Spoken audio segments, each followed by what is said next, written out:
It is for my viewers that today I have Megha Sharma with me. Megha Sharma is a 2016 B.Tech in Biotechnology from Sri Mata Vaishno Devi University, and then she went on to pursue her MS from NYU.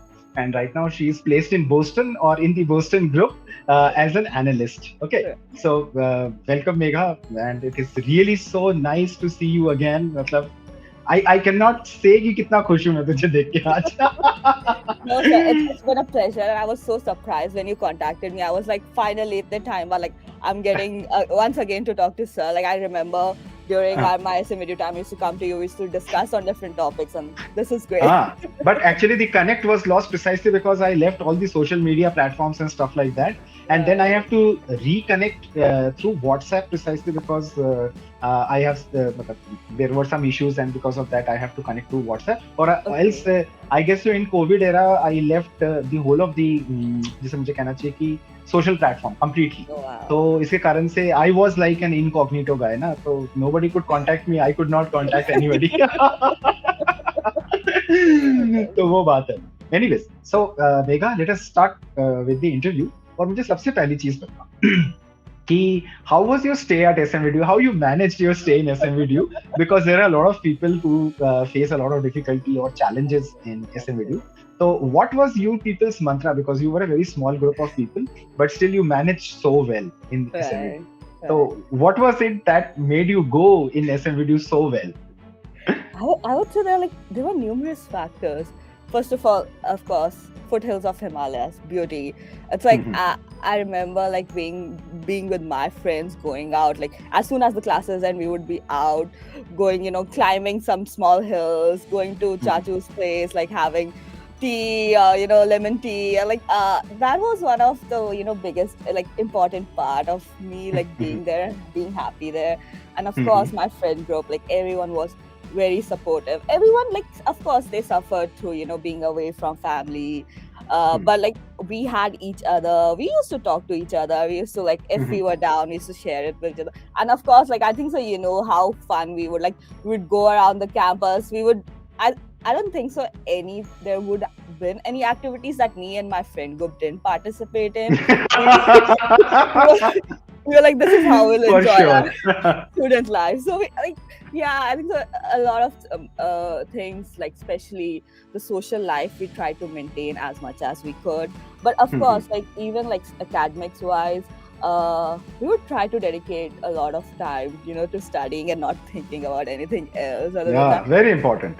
Exactly. And I think so, if you remember, like even like for me, there were like a semester ends, like breaks, summer breaks, where I was actually in the campus. I didn't go home. That too without a backlog. Yes. I was so surprised to see you in a summer semester. I said, Megha, come on, this is not expected from you. You in the summer semester, and you said, no sir, मैं कुछ काम कर रही हूँ.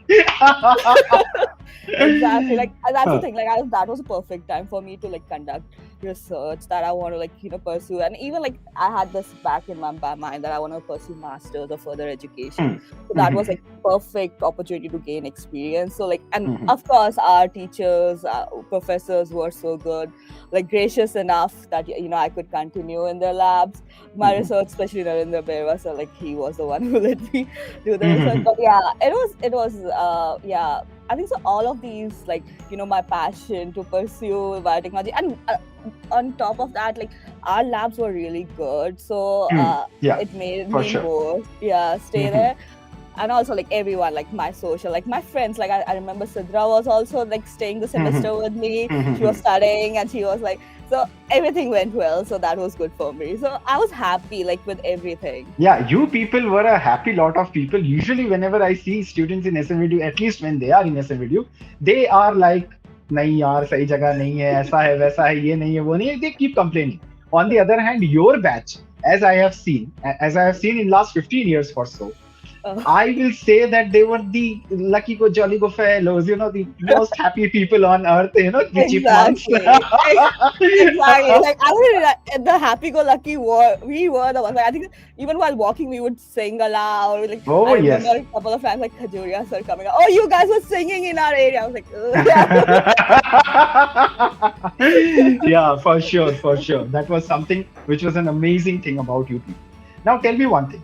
If suppose somebody is planning to pursue higher studies in biotechnology, okay, so what are the things which he or she should look for when he or she is pursuing her or his graduation? And uske baad, what are the things which they should do, say, after they pass out so that they get absorbed in a good university in US or places like Right.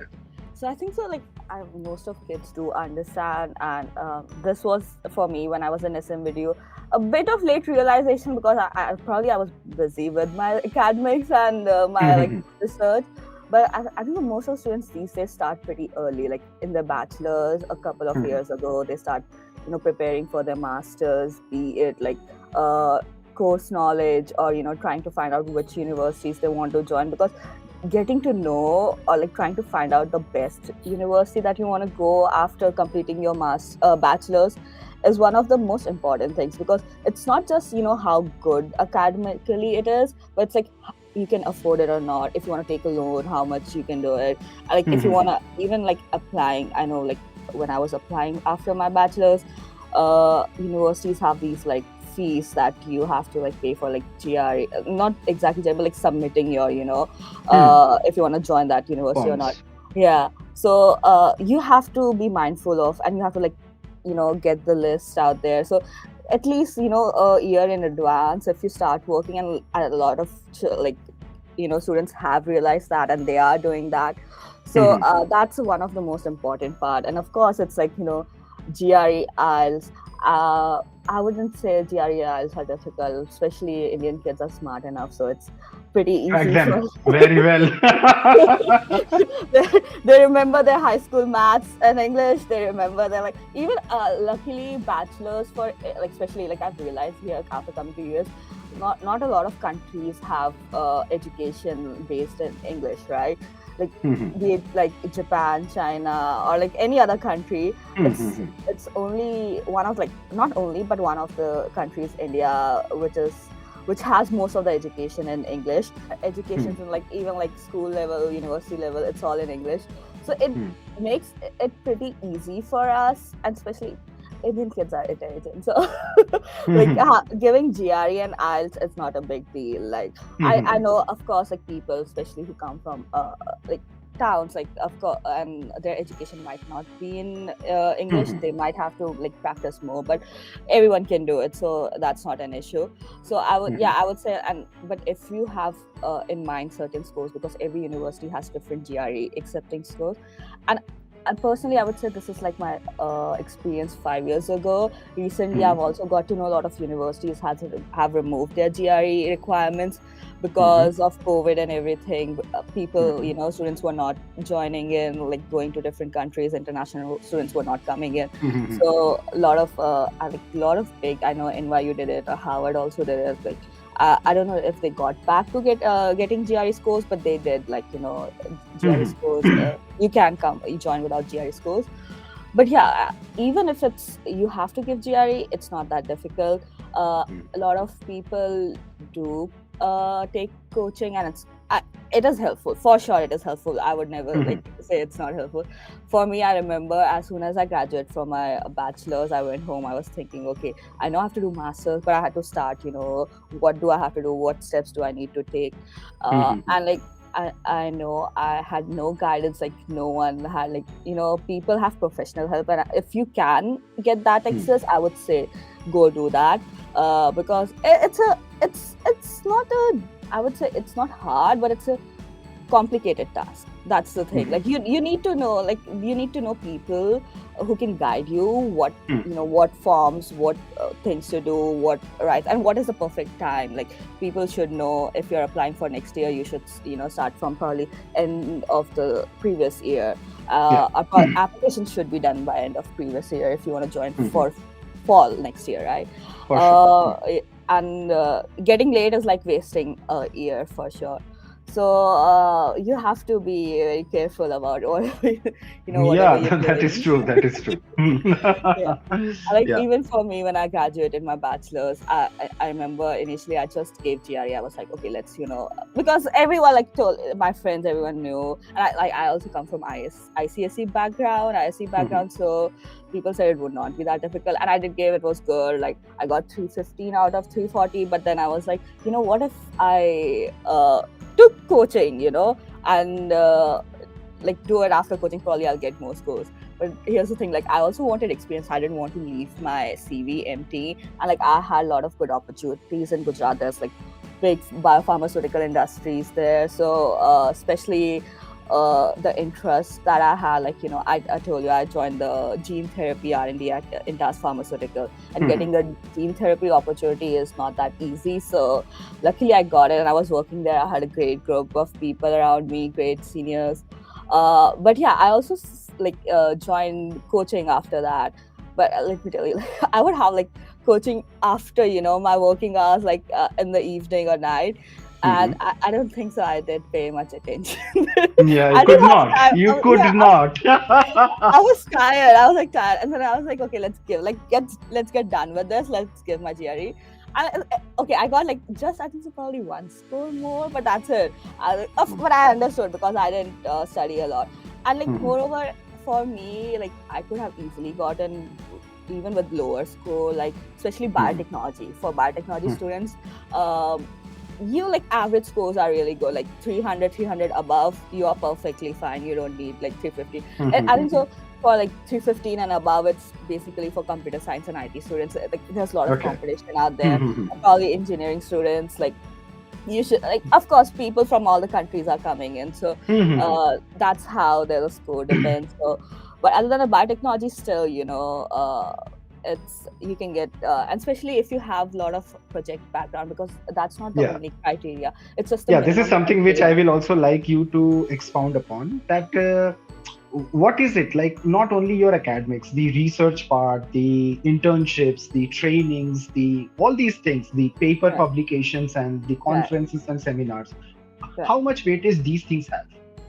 These things, like they are really, I think so, even if you don't have good GRE marks or IELTS probably minimum, you need minimum, but Mhm. these like minimum grades, they're fine with everything, but projects matter a lot. Like they would actually decide. You can also get into Harvard if you're just like 307 GRE scores, but you have like you have worked in great labs, you have had publications.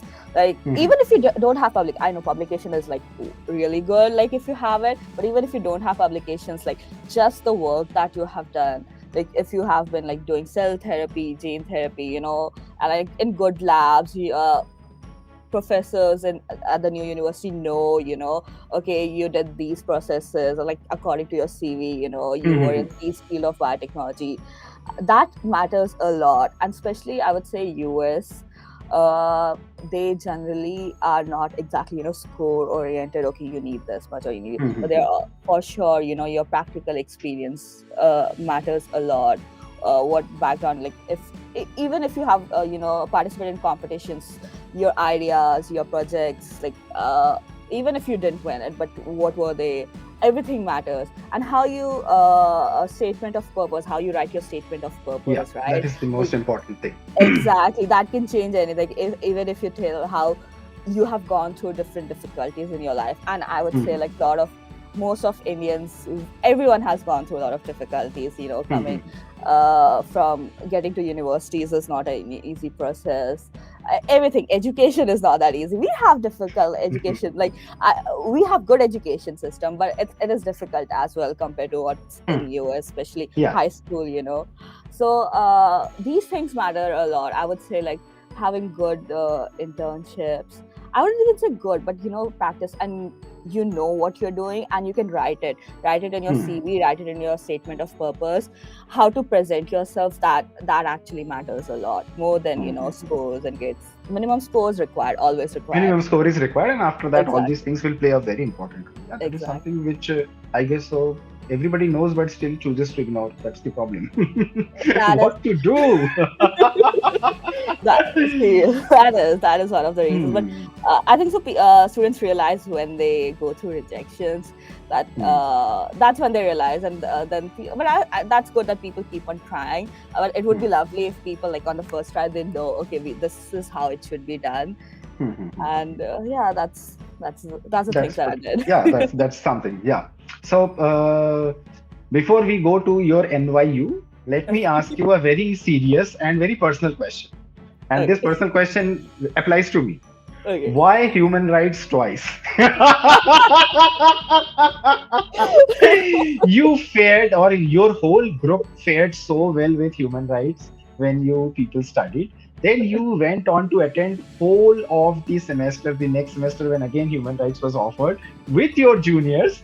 Why? Why? I know, so you know the answer, but of course, I think so. Your class, like human rights, was the most interesting, one of the most interesting classes that I had at SMVDU, Mhm. especially with the dynamics that was going on, and you being, openly, giving up topics for discussion, and whole of our batch, coming up and expressing their views on different topics, and that too, I would say no, not exactly. No aggression was there. It was Mhm. just, even if there was different of opinions, everyone would just state what they think, and there would be a nice discussion, and that would be like, especially mentally, intellectually kind of, opening. Mhm. Like, you can't do that in your biology class, or you can't say, oh, I don't. I remember one of your batchmate writing to me that one day when we will be old, we will all again sit together and like to know your point of view related to whether it is death penalty or whether it is euthanasia or whether it is something like that. And I said, even if I will die, I will not tell you what was my Oh point of no! view. Oh no! Yes, oh, I forgot exactly. You never expressed your opinions. You let us speak, but you did. Oh, that like okay. Sir, no, we need to know. We need to know. You know what? Come on. On your If deathbed. you yeah, on my deathbed maybe.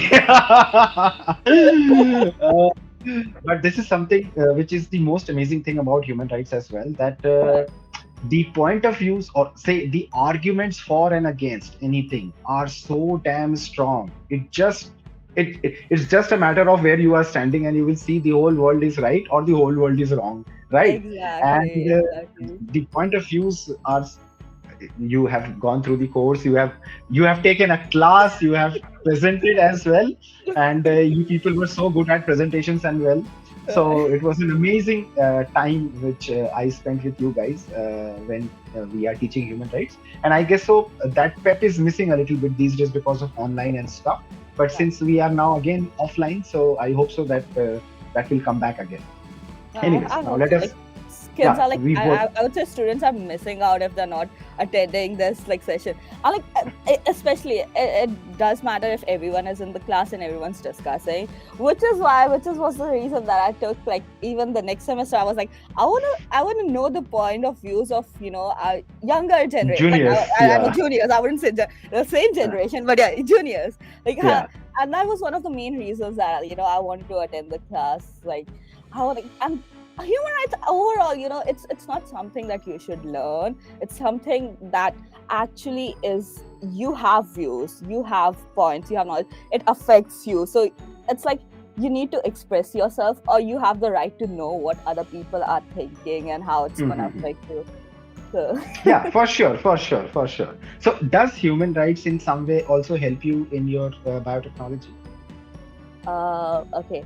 So one of the most important aspects that has affect, like this is not I would say human rights kind of thing, but it's probably rights like animal rights. Like, I know you have heard Mhm. of lab mice, and Mhm. this has been an important part in research and biology research. Initially, lab rats used to be they were not considered as a living Mhm. being. They were used for experiments, everything, and we could see a lot of unnecessary experiments were being conducted, and not Mhm. good results with the rats. And I think so gradually policies came where it has been difficult. Like, it's not easy if you want to conduct a research these days to get mices. You have to, like, there are like number of forms you have to write down, what logic, what do you want to perform, how it's going to affect the mices. And like, even you don't easily get the number of mices that you request for. If you request for 10, the providers will be like, okay, we can give you 5 out of this, we won't give you 10. Oh my God. So, okay, things have changed a lot. It has. Human rights wise, I would say biology research is pretty, it gets into, there's no work-life balance, a lot of, there's a lot of stress in this, especially research based, which is why I felt, I've also changed. But no, there's a lot of things, there's a lot of factors. But yes, there's a lot of stress while, pursue your passion in bio research.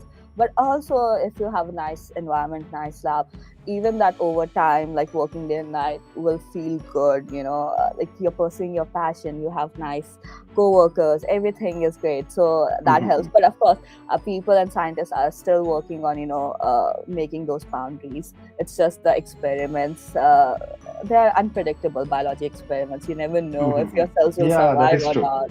Yeah. You try your best, but still. So that's unpredictable. But still, I think so. In that sense of human rights, we have to still work a lot. But yeah, I can understand.